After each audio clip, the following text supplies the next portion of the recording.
Content is touching to the family. Today 2000 ಕಿಡ್ಸ್ಗೆ I feel values ಇಲ್ಲ ಈಗ. ಹೌದು, ಇಲ್ಲ. ರಿಲೇಶನ್ಶಿಪ್ ಹ್ಯಾಸ್ ನೋ ವ್ಯಾಲ್ಯೂಸ್ ಈಗಿನ. ಮತ್ತೆ ಬದುಕಿನ ಗಂಧಗಾಳಿ ಇಲ್ಲ, they have totally out of track. ನನ್ನ ಪ್ರಕಾರ ಹೌದು, ತುಂಬಾ ಜನದ ಎಫರ್ಟ್, ತುಂಬಾ ಜನ ಎಲ್ಲ ಸಿನಿಮಾದಲ್ಲಿ ಎಫರ್ಟ್ ಇರುತ್ತೆ, 100% ಡೌಟ್ ಇಲ್ಲ. ಇದ್ರೊಳಗಡೆ ನಮಗೆ ಮೀರಿ ಒಂದು ಸಿನಿಮಾ ಬಂದಿದೆ. ಇದ್ರೊಳಗಡೆ ಸಿನಿಮಾ ಒಳಗಡೆ ಥಿಯೇಟರ್ಗೆ ಬಂದಿದ್ದ ಜನ 100% ಇದ್ರೊಳಗಡೆ ಒಂದು ಮೇನ್ ಏನೇನು ಕ್ಯಾರೆಕ್ಟರ್ ಇರುತ್ತೋ ಆ ಕ್ಯಾರೆಕ್ಟರ್ಗೆ ಇನ್ವಾಲ್ವ್ ಆಗಿ 100% ಮನೆವರೆಗೂ ಈ ಸಿನಿಮಾ ತಗೊಂಡೋಗ್ತಾರೆ. ನಿಮ್ಮ ಹೀರೋ ಒಂದು ನಾಯಕಿಗೆ ತಿಳಿಸ್ಬೇಕು ಅಂದ್ರು ಅವಾಗ ಭಯ ಪಡ್ತಿದ್ರು, ಒಂದು ಲೆಟರ್ ಥ್ರೂ ಹೌದು. ಅದು ಆ ಥರನೂ ಇತ್ತ ಅಂತ ಪೀಪಲ್ ಗೆಟ್ ಕನೆಕ್ಟೆಡ್. ಅಂಡ್ ಆ ಫ್ಯಾಮಿಲಿ ಎಮೋಷನ್ಸ್ ಇದೆಲ್ಲ, ಸಿ ಎನಿಬಡಿ ಎಂಥ ಮನುಷ್ಯನ ಅವ್ರು ಎಷ್ಟೇ ಕಟ್ಟದಾಗಲಿ ಎಮೋಷನ್ಸ್ ಅಂತ ಬಂದಿರುತ್ತೆ. ಈ ಸ್ಟೋರಿ ಹಿಡಿಯೋದೇ ಎಮೋಷನ್ಸ್. ಡೆಸಿಸ್ ಝೋನಲ್ಲಿ ಶೂಟ್ ಮಾಡಿದೀವಿ ಅಂದ್ರೆ ಸರ್, ನಾವಂದ್ರೆ ಶೂಟ್ ಮಾಡೋ ಟೈಮ್ ಅಗ್ರೆಸಿವ್ ಇರ್ತಾ ಇದ್ವಿ.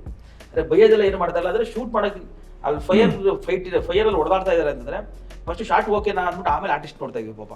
ಅಂದ್ರೆ ಈ ಶಾರ್ಟ್ ಆಮೇಲೆ ಆರ್ಟಿಸ್ಟ್ ಏನಾರು ಆಯ್ತಾನ ಅಂತ ಅಷ್ಟು ಅಗ್ರೆಸಿವ್ ಆಗಿ ಶೂಟ್ ಇದೆ. ಆಮೇಲೆ ಇದು ಶ್ರಾವಂತುರ್ಗ ಬೆಟ್ಟದಲ್ಲಿ ಡೆತ್ ಝೋನು ಅಲ್ಲಿ ನಿಂತ್ಕೊಂಡು ಪರ್ಫಾರ್ಮೆನ್ಸ್ ಮಾಡಿದ್ದಾರೆ. ಹೆಲಿಕಾಪ್ಟರ್ ಶಾಟ್ಸ್ ಯಾರು ಹತ್ರ ಇರಲ್ಲ, ಒಬ್ಬರೇ ತುಂಬಾ ಅವ್ರು ಸಿಕ್ಕಿ ನಮ್ಮ ಸಿನಿಮಾನ ಹೀರೋ ತೊಗೊಂಡೋದ್ರು ಸರ್. ಅವ್ರಿಲ್ಲ ಅಂದ್ರೆ ಸಿನಿಮಾ ಈ ರೇಂಜ್ ಬರ್ತಾರೆ.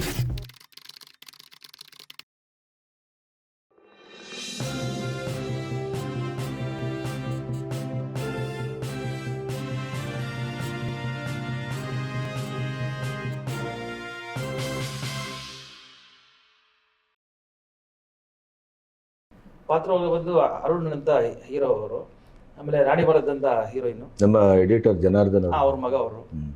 ಆಮೇಲೆ ಅರುಣ್ ಸರ್ ಇವರು ಅವ್ರ ಹೀರೋಯಿನ್ ತಂದೆ ಕ್ಯಾರೆಕ್ಟರ್ ಮಾಡಿದ್ದಾರೆ. ಇವರು ಫುಲ್ ಹೇಳ್ಬಿಟ್ರೆ ಇದು ಇವ್ರ ಕ್ಯಾರೆಕ್ಟರ್ ಈ ಥರ ಸೈಕೋ ವಿಲನ್ ಥರ ಇದಾದ್ರೆ ಎಲ್ಲ ಹೊಸಬರನ್ನೇ ಹಾಕೊಂಡು ಮಾಡಿದೀವಿ ಸರ್. ಹೊಸಬರನ್ನು ಚಾಯ್ಸ್ ಮಾಡೋಕ್ಕೆ ಕಾರಣನೂ ಒಂದೇ, ಏನಂದ್ರೆ ಈಗ 5 ಲ್ಯಾಂಗ್ವೇಜ್ ಹೋಗೋಣ ಅಂದ್ಕೊಂಡಾಗ ಬೋರ್ಡ್ಸ್ ಕೂಡ ಅವಾಯ್ಡ್ ಮಾಡಿ ಶೂಟ್ ಮಾಡಿದೀವಿ. ಎಲ್ಲಾದೊಂದು 5 ಲ್ಯಾಂಗ್ವೇಜ್ ಹೋದಾಗ ಅಲ್ಲಿನ ಭಾಷೆ ಜನಗಳ ಮುಂದೆ ಸಿನಿಮಾ ಇಟ್ಟರೆ ಅಲ್ಲಿಂದೇ ಅನಿಸ್ಬೇಕು. ರಿಜಿಸ್ಟರ್ ಫೇಸ್ ಇದ್ದಾಗ ಅಲ್ಲಿನ ಸಿನಿಮಾ ಅಲ್ಲಿಂದ ಅಪ್ಪಡ ಕನ್ನಡ ಸಿನಿಮಾ ಇದು ಡೌಟ್ ಇಲ್ಲ, ಇದಕ್ಕೂ ಕನ್ನಡಗೋಸ್ಕರ ಮಾಡಿದ್ದು ನಾವು. ತುಂಬ ಜನ ಹೇಳಿ ಆ ಕಡೆ ಹೋಗೋಣ ಅಂತ ಹೇಳಿದಾಗ ಕ್ಯಾರೆಕ್ಟರ್ನ ಚಾಯ್ಸ್ ಮಾಡ್ಕೊಂಡಿದ್ದು ಕೂಡ ಹೊಸಬರನ್ನ ಕಾರಣ ಹಾಕೊಳೋ ಕಾರಣ ಔಟ್ಸೈಡ್ ಹೋಗೋಣ, ಅಲ್ಲಿನ ಸಿನಿಮಾ ಅಲ್ಲೇ ಅನಿಸ್ಬೇಕು ಅನ್ನೋದಕ್ಕೋಸ್ಕರ ಎಲ್ಲ ಹೊಸಬರನ್ನ ಚಾಯ್ಸ್ ಮಾಡಿದ್ವಿ. ಅದೃಷ್ಟಕ್ಕೆಲ್ಲ ತುಂಬ ಒಳ್ಳೊಳ್ಳೆ ಆರ್ಟಿಸ್ಟ್ ಸಿಕ್ಕಿದ್ರು. ನಾವೇನು ಅಂದ್ಕೊಂಡ್ವು ಅದು ಮೀರಿ ಔಟ್ಪುಟ್ ಕೊಟ್ಟಿದ್ದಾರೆ. ಅವರೆಲ್ಲರಿಗೂ ನಾವು ಚಿರಋಣಿ ಆಗಿರ್ತೀವಿ ಸರ್. ಇದು 5 ಲ್ಯಾಂಗ್ವೇಜನ್ನು ದಕ್ಕಿಸಿಕೊಳ್ಳುವಷ್ಟು ತಾಕತ್ತು ಇದೆಯಾ ಈ ಸಿನಿಮಾ? ಇದೆ ಸರ್, ಇದೆ. ಯಾಕಂದ್ರೆ ಇವತ್ತು ಅಥವಾ ಎಲ್ಲರೂ ಮಾಡ್ತೀರಿ ಅಂತ ನೀವು ಮಾಡ್ತೀರಿ? ಇಲ್ಲ, ಅದು ಆ ಥಾಟ್ ಬಂದಿಲ್ಲ. ಯಾಕಂದ್ರೆ ಇದು ರೂಟೆಡ್ ಸ್ಟೋರಿ ಇದು, and it's revolves around a village, ಒಂದು ಗ್ರಾಮದ ಇದು. ಅದರಿಂದ ತಮಿಳು, ತೆಲುಗು, ಮಲಯಾಳಂ ಅಲ್ಲಿ ಇಟ್ ರೂಟೆಡ್ ಸ್ಟೋರಿ. ಆದ್ರಿಂದ we all decided, and title also ಅದು ಇದು ಇರಬಾರ್ದು ಅಂತ 1996 get connected it's idea. So in fact dubbing ಆಗಿ we already done the censor is also on the verge of getting. ಒಬ್ಬ ನಿರ್ಮಾಪಕನಾಗಿ ಈ ಸಿನಿಮಾ ನೋಡಿದಾಗ ಏನು ಅನಿಸ್ತು ನಿಮಗೆ? ಅದು ಕತೆ ಕೇಳಿದಾಗ ಏನು ಅನಿಸಿತ್ತು? ಕತೆ ಕೇಳಿದಾಗ ಯಾಕಂದ್ರೆ ಹೊಸಬರು, ನೀವು ಮನೆಯವರೆಲ್ಲ ಒಪ್ಪಿಗೆ ಇತ್ತ ಇದಕ್ಕೆ ದುಡ್ಡು ಹಾಕ್ಲಿಕ್ಕೆ? ಖಂಡಿತ ಸಪೋರ್ಟಿವ್. ಯಾಕಂದ್ರೆ ನಾನು ಹೇಳಿದ್ನಲ್ಲ, field itself is different. I analyse in a different way. Pros and cons ನೋಡಿಕೊಂಡು ಐ ಮೂವ್ ಅಕ್ರಾಸ್. ಕಾರ್ಪೊರೇಟ್ ಅಲ್ಲಿ 32 years I head a company as a vice president. So ಹಂಗಾಗಿ ಐ ಕೀಪ್ ಮೀಟಿಂಗ್, ಭಾಳ ಜನ meet ಮಾಡ್ತಿರ್ತೀವಲ್ಲ, ಇಲ್ಲಿ ಸ್ವಲ್ಪ ಸ್ನೇಹ ಆ ಶೈಲಿಯ work ಇಲ್ಲಿ ಮಾಡ್ಲಿಕ್ಕೆ ಆಯ್ತಾ? ಇಲ್ಲ, ಇಲ್ಲಿ ಇಟ್ಸ್ ಟೋಟಲಿ ಅನ್ಆರ್ಗನೈಸ್ಡ್. ಇದು ಕಾರ್ಪೊರೇಷನ್ ಇದು it's unorganised sector. But I C the struggle for the people. ಒಳಗೆ ಹೋದ್ಮೇಲೆ ಆ ಶ್ರಮಕ್ಕೆ ಕೆಲವು ಸರಿ ಬೆಲೆ ಸಿಗುದಿಲ್ಲ, ಅದು ಬಹಳ ಬೇಗ ನೋಡಿದ್ನಲ್ಲ. I see that especially the technicians ಒಂದು ಅನ್ಆರ್ಗನೈಸ್ಡ್ ಸೆಕ್ಟರ್ ಆಗಿ ಈ ತರ ಇರ್ಬೇಕಾದ್ರೆ ಇದನ್ನ ಕರೆಕ್ಟ್ ಆಗಿ ಆರ್ಗನೈಸ್ ಮಾಡಿದ್ರೆ ಹೆಂಗಾಗ್ಬೋದು? ಖಂಡಿತ ಅದ್ರ ಬಗ್ಗೆ ಯಾರು ಯೋಚನೆ ಮಾಡ್ತಾ ಇಲ್ಲ. ಯಾಕಂದ್ರೆ ನಾನು ಕೆಲವು rooted people I saw the light the technicians, what you call, ಅವ್ರಿಗೆಲ್ಲ daily wages they are on, will they able to survive future ಅಂತ ಫಿಯರ್. ಆಮೇಲೆ ನನಗೆ ಇತ್ತೀಚೆಗೆ ಅನಿಸ್ಲಿಕ್ಕೆ ಶುರು ಆದದ್ದು ಏನು ಅಂದ್ರೆ, ಈ ಡೈಲಿ ವೇಜಸ್ ಅಂತಿರಲ್ಲ, ಅವರು ದಿನದ ಅನ್ನವನ್ನೇ ಯೋಚನೆ ಮಾಡ್ತಾರೆ. ಅವರು ವರ್ಷದ ಅನ್ನ ಬಗ್ಗೆ ಯೋಚನೆ ಮಾಡೋದಿಲ್ಲ. ಸಿನಿಮಾದ ದೊಡ್ಡ ಸಮಸ್ಯೆ ಅದು. ಅದಕ್ಕಾಗಿ ಈ ಸಿನಿಮಾದಿಂದ ನಾನು ಇಡೀ ಚಿತ್ರರಂಗದಲ್ಲಿ ಬಹಳ ಸುದೀರ್ಘವಾಗಿ ಬದುಕಬೇಕು, ಸುದೀರ್ಘವಾಗಿ ನನ್ನ ಹೆಸರನ್ನು ನಿಲ್ಲಿಸಬೇಕು, ಆ ಥರದ ಯೋಚನೆ ಇಲ್ಲ. ಈ ತತ್ಕಾಲದ ಆಲೋಚನೆ ಇದೆಯಲ್ಲ, ಅದೇ ಈ ಸಿನಿಮಾ ರಂಗಕ್ಕೆ ಎಲ್ಲೊಂದು ಕಡೆ ಶಾಪ ಆಗಿದೆಯೋ ಅಂತ ಅನಿಸ್ತದೆ. ಅದೇ ನಾನು ಐ ಫೆಲ್ಟ್, ಈ ಬಿಡಿ ಪೀಪಲ್ ಹ್ಯಾವ್ ಎಸ್ಟಾಬ್ಲಿಷ್ಡ್ ಬಿಡಿ, ಯಾರು ಕೇಳಿದ್ರು ಹೊಸ ಟೀಮ್ಗೆ ನೀವು ಹೆಂಗೆ ವಾಟ್ ಧೈರ್ಯ ಬಂತ ಆಗ್ತದೆ. ಅದರಲ್ಲೂ ಕಾರ್ಪೊರೇಟ್ ಹಿನ್ನೆಲೆಯಿಂದ ನಾನು ಹೇಳಿದೆ. ಈಗ ಒಂದು ಎಕ್ಸಾಂಪಲ್ ಕೊಟ್ಟೆ ನೆನ್ನೆ ಇಂಟರ್ವ್ಯೂಸ್ ಅಲ್ಲಿ. T20 ಬರದೇ ಇದ್ದಿದ್ರೆ ಇನ್ನು ಗವಾಸ್ಕರ್, ಕಪಿಲ್ ದೇವ್ ಆಡಬೇಕಾಯ್ತು. ಪ್ರೋತ್ಸಾಹ, ನ್ಯೂ ಟ್ಯಾಲೆಂಟ್ ಬರಬೇಕು ಅಂದ್ರೆ new people has to come in to the industry. ಹೌದು ಇಲ್ಲ ಅವರೇ ಆಡ್ತಾ ಇರ್ಬೇಕಾಯ್ತು ಇನ್ನು we would not award Virat Kohli and puns and ಹೌದು. ಹೌದು somewhere there should be a start. ಈಗ ಯಾರೋ ದೊಡ್ಡವರಾಗಿರೋದ you just started from zero only. ಹೌದು So I feel there is a potential, but thinking should change. ನಾನು ಅದು ನೀವು ಹೇಳೋದಲ್ಲ ಡೈಲಿ ಬೇಸ್ ನಾನು I have to do something for long term ಅಂತ ಅದಾದ್ರೆ there can be a change can come. ಆಮೇಲೆ ಬೇರೆ ಭಾಷೆಗೆ ಹೋಲಿಸಿದರೆ ನಮ್ಮಲ್ಲಿ ನಂಬರ್ ಆಫ್ ಸಿನಿಮಾಗಳು ಜಾಸ್ತಿ ಆಗ್ತಾ ಇದೆ, ಆದರೆ ಯೋಚನೆ ಮತ್ತು ಅದರ ದ್ರವ್ಯ ಇದೆಯಲ್ಲ, ಅಂದರೆ ಈ ಕಥನಗಾರಿಕೆ ಇರ್ಬೋದು, ಅದರ ಅಭಿವ್ಯಕ್ತಿಯ ಕ್ರಮ ಇರ್ಬೋದು, ಅಲ್ಲಿ ನಮ್ಮದೇ ಆದಂಥ ಒಂದು ಹೊಸತನ್ನು ಕಟ್ಟುವ, ಕೆತ್ತುವ ಅಥವಾ ಅದನ್ನು ಪ್ರಚುರಪಡಿಸುವ ಆ ಥರದ ಪ್ರಯತ್ನಗಳು ಆಗ್ತಾ ಇಲ್ಲ.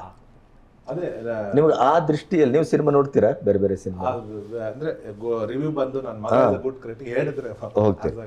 ಈಗ ನೀವೇ ಈ ಸಿನಿಮಾ ಮಾಡಿದ್ರಲ್ಲ, ನಿಮ್ಮ ದೃಷ್ಟಿಯಲ್ಲಿ ಸಿನಿಮಾದ ನಿರ್ಮಾಪಕರು ಅಥವಾ ನಟ ಅನ್ನೋದನ್ನು ಹೊರಗಡೆ ನಿಲ್ಲಿಸಿ ಒಬ್ಬ ಪ್ರೇಕ್ಷಕನಾಗಿ ನೋಡಿದಾಗ ಇಷ್ಟೆಲ್ಲ ಸಿನಿಮಾಗಳ ಮಧ್ಯೆ ನಿಮ್ಮ ಸಿನಿಮಾಕ್ಕೆ ಜನ ಬರಬಹುದು ಅನ್ನುವ ಭರವಸೆ ನಿಮಗಿದ್ದರೆ ಅದು ಯಾವ ಕಾರಣಕ್ಕೆ? ಅದೇ ಸರ್, ಒಂದು it's content is touching to the family. Today 2000 ಕಿಡ್ಸ್ಗೆ ಐ ಫೀಲ್ ವ್ಯಾಲ್ಯೂಸ್ ಇಲ್ಲ ಈಗ. ಹೌದು, ಇಲ್ಲ. ರಿಲೇಶನ್ಶಿಪ್ ಹ್ಯಾಸ್ ನೋ ವ್ಯಾಲ್ಯೂಸ್ ಈಗಿನ. ಮತ್ತೆ ಬದುಕಿನ ಗಂಧಗಾಳಿ ಇಲ್ಲ, they have totally out of track ನನ್ನ ಪ್ರಕಾರ. ಹೌದು. ಇಲ್ಲಿ ಒಂದು ತಂದೆ ಮಗಳು, ಒಂದು ಕುಟುಂಬ ಅಂದ್ರೆ ಏನು, ಆ ಪೀಪಲ್ ಮುಂಚೆ ವಾಟ್ಸ್ಆಪ್ ಅಲ್ಲಿ I love you, I hate you, I divorce you ಎಲ್ಲ ಆಗ್ಬಿಡುತ್ತೆ ಅಲ್ವಾ. ಇಲ್ಲಿ ಒಬ್ಬ ಹೀರೋ ಒಂದು ನಾಯಕಿಗೆ ತಿಳಿಸ್ಬೇಕು ಅಂದ್ರು ಅವಾಗ ಭಯ ಪಡ್ತಿದ್ರು, ಒಂದು ಲೆಟರ್ ಥ್ರೂ ಹೋಗೋದು. ಅದು ಆ ಥರನೂ ಇತ್ತ ಅಂತ ಪೀಪಲ್ ಗೆಟ್ ಕನೆಕ್ಟೆಡ್. ಅಂಡ್ ಆ ಫ್ಯಾಮಿಲಿ ಎಮೋಷನ್ಸ್ ಇದೆಲ್ಲ, ಸಿ ಎನಿಬಡಿ ಎಂಥ ಮನುಷ್ಯನೇ ಅವ್ರು ಎಷ್ಟೇ ಕಟ್ಟದಾಗಲಿ ಎಮೋಷನ್ಸ್ ಅಂತ ಒಂದಿರುತ್ತೆ. ಈ ಸ್ಟೋರಿ ಹಿಡಿಯೋದೇ ಎಮೋಷನ್ಸ್ ಇಲ್ಲ. I feel and the music is amazing. Full will be floating, almost 13 bit songs ಇದೆ. ಇಟ್ ಇಸ್ ಫ್ಲೋಟಲ್ಲಿ ಇರ್ತಾರೆ ಎಲ್ಲರೂ. And story takes you and amazing climax. So ಆ ಎಮೋಷನ್ನು ಬಾಂಡೇಜ್ಗೋಸ್ಕರ ಪೀಪಲ್ ಹ್ಯಾಸ್ ಟು ಗೋ ಅಂತ ಮೈ ಫೀಲ್. ನೀವು ಹಾಗೆ ಹೇಳ್ತೀರಾ? ಈಗಿನ ತಲೆಮಾರು ಹೌದೌದು, ಅಥವಾ ಯಾವುದೋ ಒಂದು ಅಜ್ಜಿ ಕತೆ ಹೇಳಿದ್ದಾರೆ ಅನ್ನುವಂಥ ಲೆವೆಲ್ ಬರೋದು. ನಾನು ಸಿನಿಮಾನ ಏನಕ್ಕೆ, ನಾನು ಸಿನಿಮಾ ಫೀಲ್ಡನ್ನಾಗಲಿ ಅಥವಾ ಯಾವುದೇ ಈ ಕಲೆ, ಭರತನಾಟ್ಯ ಆಗ್ಬೋದು, ಸಿನಿಮಾ, ನಾಟಕ, ಯಾವುದನ್ನು ನಾನು ಯಾವ ದೃಷ್ಟಿಯಿಂದ ನೋಡ್ತೀನಿ ಅಂದರೆ ಇವೆಲ್ಲ ಬಂದಿದ್ದೆ ಒಂದು ಸಮಾಜನ ಸುಧಾರಿಸೋದಕ್ಕೋಸ್ಕರ. ಏನು ನೆಗೆಟಿವಿಟಿ ಇದೆ ಅದು ರಿಮೂವ್ ಮಾಡೋಕ್ಕೆ, ಯಾವುದನ್ನು ತಪ್ಪು ಹೋಗ್ತಿದೆ ಅದನ್ನು ಕಲೆಯ ಮೂಲಕ, ಮನರಂಜನೆ ಮೂಲಕ ಒಂದನ್ನು ಒಳ್ಳೇದಕ್ಕೆ ತರೋದಕ್ಕೋಸ್ಕರ ಈ ಹೊತ್ತಲ್ಲಿದ್ದ ಸಿನಿಮಾ ಬರ್ತವಲ್ಲ, ವಿ ಹ್ಯಾವ್ ಟು ವೆಲ್ಕಮ್ ಅಂತಲೇ ಅನಿಸುತ್ತೆ. ಕರೆಕ್ಟ್. ಅದರಲ್ಲೂ ಮತ್ತು ಈ ಲವ್ ಸ್ಟೋರಿ ಆದರೂ ಕೂಡ ಹಿಂಗೆ ತೋರಿಸ್ಬೋದು ಈಗಿನ ಕಾಲದಲ್ಲೂ ಅನ್ನೋ ಥರ ತೋರಿಸಿದ್ದಾರೆ ಸಿನಿಮಾದಲ್ಲಿ. ಹೆಣ್ಮಗಳು ಹೀರೋಯಿನ್ ಅವರು ಹಾಕೋ ಉಡುಪು ನೋಡಿದ್ರೆ ನೀವು ಲವ್ ಅಂದರೆ ಈಗಿನ ಕಾಲದಲ್ಲಿ ಹೆಂಗೆ ಬಟ್ಟೆ ಹಾಕ್ಬೋದು ಅಂತಲೇ ನೋಡ್ತಾರೆ. ಇವರು 1990s ಅನ್ನೋ ಟೈಟಲ್ ತಕ್ಕನಾಗೆ ಇದೆ. ಆದರೆ ನಾನು ಅದು 1990s ಆಗಬಾರ್ದು, 2025 ಕೂಡ ಆಗಬಹುದು ಅನ್ನೋ ಥರ ಮಾಡ್ಬೋದು. ಅದಕ್ಕೊಂದು ಆದಂತಹ ಒಂದು ಟೆಕ್ನಿಕಲ್. ಈಗ 10 ನಿಮಿಷದಲ್ಲಿ ಪ್ರೀತಿ, ಪ್ರೇಮ, ಪ್ರಣಯ, ಫಸ್ಟ್ ನೈಟ್ ಅದು ಅಥವಾ ಡೇಟಿಂಗ್ ಎಲ್ಲ ಆಗ್ತದೆ. ಅವಾಗ 90s ಅಲ್ಲಿ ಒಂದು ಪತ್ರವನ್ನ ದಾಟಿಸ್ಲಿಕ್ಕೆ ಆಗದೇ ಎಷ್ಟೋ ಲವ್ಗಳು ಗುರಿ ಮುಟ್ಟದೆ ಇದ್ದದ್ದಿದೆ. ಆ ಥರದ ಸ್ವಾದವನ್ನ ಏನಾದರೂ ಸರ್ 100% ಭಯ, ಇದು ಒಂದ್ಸಲಿ ನೋಡಕ್ಕೆ ಮುಜುಗರ ನೋಡೋಕ್ಕೇನೆ ಒಂದು ತಿಂಗಳು ವರ್ಷಗಟ್ಟಲೆ ತಗೊತಾ ಇದ್ರು. ಆ ಲುಕ್ ಒಂದೇ ಒಂದು ಆ ಮುಂಗಳು ಫೀಲ್ಗೋಸ್ಕರ ಕಾಯ್ತಾ ಇದ್ರು. ಅದೆಲ್ಲ ನೋಡೆ 100% ಇದೆ ಸರ್. ಸೊ ಈ ಹೊತ್ತಿನಲ್ಲಿ ಏನು ಹೇಳ್ತೀರಿ? ಈಗ ಬಿಡುಗಡೆಗಿನ್ನೂ ಕ್ಷಣಗಳು ಬಾಕಿ ಇದೆ. 28ಕ್ಕೆ ಒಂದು 10-12 ಸಿನಿಮಾ ಬರ್ತಾ ಇದೆ. ಸೊ ನಿಮ್ಮ ಏನು ಫೀಲಿಂಗ್ ಇದೆ? ಅದೇ ಸರ್, ಅಂದರೆ ಇನ್ನೂ ಸ್ವಲ್ಪ ವರ್ಕ್ ಇದೆ ನಮ್ದು, ಅದು ನಡೀತಾ ಇದೆ. ಅದು ಅಡ್ವಾನ್ಸ್ ಫೈನಲ್ಲು ಇದು ಕಳಿಸ್ಬೇಕು ಅಂತ ಫುಲ್ ಆ ಮೈಂಡೆಲ್ಲ ಆ ಕಡೆ ಹೋಗಾಡ್ತಾ ಇದೆ. ನಮ್ಮ ಟೀಮಾಗಿ ಇವಾಗ ಇದರಿಂದ ತುಂಬ ಜನ ಒಂದು ಸೈನ್ಯನೇ ಇದೆ ಸರ್. ಅವ್ರು ಸೈನ್ಯ ಕಟ್ಟಬೇಕು ಅಂತ ತುಂಬ, ಅಂದರೆ ಒಂದು 10 ವರ್ಷದಿಂದ ಆ ಸೈನ್ಯ ಕಟ್ಟಿದ್ದೀವಿ. ಅವರೆಲ್ಲರೂ ಸೇರಿ ಸಿನಿಮಾ ಮಾಡ್ತಾ ಇದ್ದೀವಿ. ಇಲ್ಲ ನಾನು ಅವರೆಲ್ಲರ ಇದಾಗಿ ನಾನು ಬಂದು ಕೂತ್ಕೊಂಡಿದ್ದೆ ಅಷ್ಟೇ. ಅವರೆಲ್ಲ ಪಾಪ ವರ್ಕ್ ಮಾಡ್ತಾ ಇದ್ದಾರೆ ತುಂಬ, ಇನ್ನೂ ಅದು ಇದೆಲ್ಲ ಫುಲ್ ಹೆವಿ ನಡೀತಾ ಇದೆ. ತುಂಬ ಜನದ ಎಫರ್ಟು, ತುಂಬ ಜನ ಎಲ್ಲ ಸಿನಿಮಾದಲ್ಲಿ ಎಫರ್ಟ್ ಇರುತ್ತೆ, 100% ಡೌಟ್ ಇಲ್ಲ. ಇದರೊಳಗಡೆ ನಮಗೆ ಮೀರಿ ಒಂದು ಸಿನಿಮಾ ಬಂದಿದೆ. ಇದರೊಳಗಡೆ ಸಿನಿಮಾ ಒಳಗಡೆ ಥಿಯೇಟ್ರಿಗೆ ಬಂದಿದ್ದ ಜನ 100% ಇದರೊಳಗಡೆ ಒಂದು ಏನೇನು ಕ್ಯಾರೆಕ್ಟರ್ ಇರುತ್ತೋ ಆ ಕ್ಯಾರೆಕ್ಟರ್ಗೆ ಇನ್ವಾಲ್ವ್ ಆಗಿ 100% ಮನೆವರೆಗೂ ಈ ಸಿನಿಮಾ ತಗೊಂಡು ಹೋಗ್ತಾರೆ ಸರ್. ಮನೆವರೆಗೂ ಆ ಕ್ಯಾರೆಕ್ಟರ್. ಸಂಕ್ರಾಂತಿ ಅಂತ ಸಿನಿಮಾಗಳು ಬಂದಿದ್ದು ಹಿಂದೆ, ಅಥವಾ ಹಬ್ಬದಂಥ ಸಿನಿಮಾಗಳು, ಒಂದು ಕೌಟುಂಬಿಕ ಹಿನ್ನೆಲೆ, ಗ್ರಾಮೀಣ ಪ್ರದೇಶ, ಮರೆತು ಹೋದ ಬದುಕನ್ನು ಮತ್ತೆ ಮರುಕಳಿಸುವ ಒಂದು ಸಿನಿಮಾಗಳು.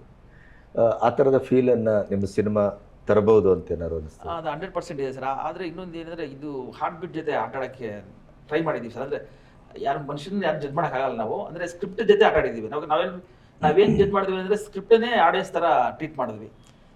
ಸ್ಕ್ರಿಪ್ಟ್ ಏನೇನು ಕೇಳುತ್ತೋ ಅದನ್ನ ಹೆಂಗ್ ತೃಪ್ತಿಪಡಿಸ್ಬೇಕು ಅನ್ನೋದ್ರ ಮೇಲೆ ಫೋಕಸ್ ಆಗೋದ್ವಿ. ಜನ ಸ್ಕ್ರಿಪ್ಟ್ ನೋಡೋದ್ರಿಂದ ಸ್ಕ್ರಿಪ್ಟ್ ಏನ್ ಫೀಲ್ ಆಗುತ್ತೋ ಜನ ಫೀಲ್ ಆಗೋ ಚಾನ್ಸ್ ಇರುತ್ತೆ ಅಂತ ಅದು ಕೇಳೋದೆಲ್ಲ ಕೊಡ್ತಾ ಹೋದ್ವಿ. ಆಮೇಲೆ ಅದು ಕೇಳ್ತಾ ಹೋಯ್ತು ಈ ತರ ಅಂತ ಸೀನ್ ಬೈ ಸೀನ್ ಬಿಲ್ಡ್ ಆಗ್ತಾ ಹೋಯ್ತು. ಹಾಡುಗಳು ಮತ್ತು ಇವೆಲ್ಲ ಹಾಡುಗಳು ಆಡಿದೆ ಸರ್, ಆಡಿದೆ ಅಂದ್ರೆ ಪಕ್ಕಾ ಮ್ಯೂಸಿಕಲಿ ಸಿನಿಮಾ.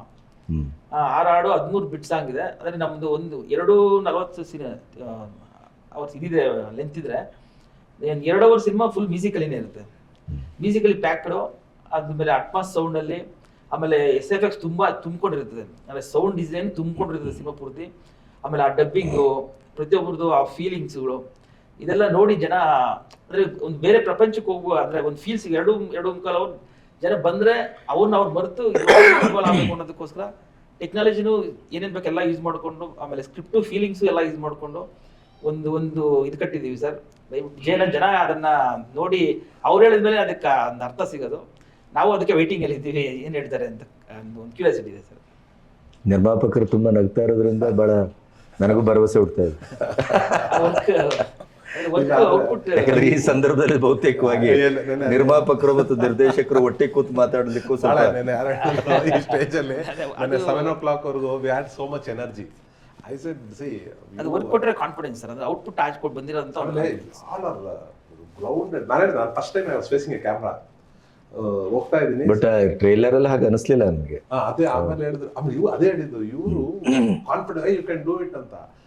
2-3 ಸಲ ಇವರು ಆ ಪ್ರೋತ್ಸಾಹ ಕೊಟ್ರೆ ಅವ್ರು ಹೇಳಿದ ಕಲೆ ಎಲ್ಲರಲ್ಲಿ ಇರುತ್ತೆ, ಇಟ್ ಇಸ್ ತೆಗಿಬೇಕಂತ.